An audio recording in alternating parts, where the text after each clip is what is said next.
প্রাণ বাঁচাতে শেষমেশ বাংলাদেশ পালাচ্ছেন শওকত মোল্লা।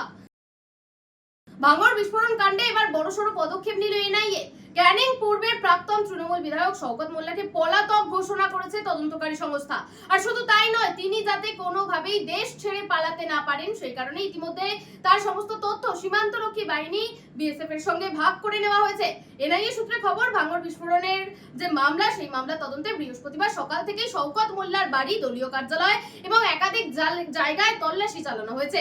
কিন্তু তার আগেই এলাকা ছেড়ে গা ঢাকা দেন শওকত। দীর্ঘক্ষণ অপেক্ষার পর তদন্তকারীরা তার বাড়িতে প্রবেশ করেন এবং জিজ্ঞাসাবাদের জন্য আটক করা হয় তার ছেলেকে। পরে তাকে গ্রেফতারও করা হয়েছে বলেই জানা যাচ্ছে। তদন্তকারীদের দাবি, শওকত মোল্লা নদীপথে বাংলাদেশ পালানোর চেষ্টা করছিলেন। স্থানীয় সূত্রের দাবি, শেষবার তাকে বাসন্তী এলাকার চুনাখালীতে লাল পোশাকে মোটর বাইকে করে দেখা গিয়েছিল। পরিকল্পনা ছিল খেয়াঘাট পেরিয়ে সীমান্তের দিকে যাওয়ার। তবে স্থানীয়দের একাংশ তাকে চিনে ফেলায় সেই পরিকল্পনা সফল হয়নি বলেই খবর। এরপর থেকেই সম্ভাব্য সমস্ত জায়গায় শুরু হয়েছে তল্লাশি অভিযান। মাদ্রাসা থেকে জঙ্গল, রাতভর একাধিক এলাকায় অভিযান চালিয়েছে এনআইএ এবং কেন্দ্রীয় বাহিনী। কিন্তু এখনো পর্যন্ত শওকত মোল্লার কোনো হদিশ মেলেনি।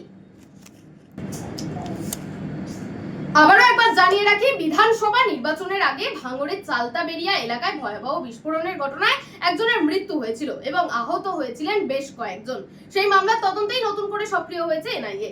এখন প্রশ্ন একটাই, কোথায় শওকত মোল্লা? তাকে গ্রেফতার করতে তদন্তকারীদের অভিযান অব্যাহত চলছে এখনো পর্যন্ত।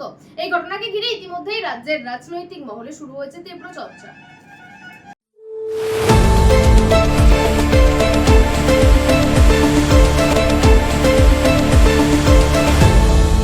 আপনারা দেখছেন এই বেলা বাংলা, শিরোনামে সবার আগে।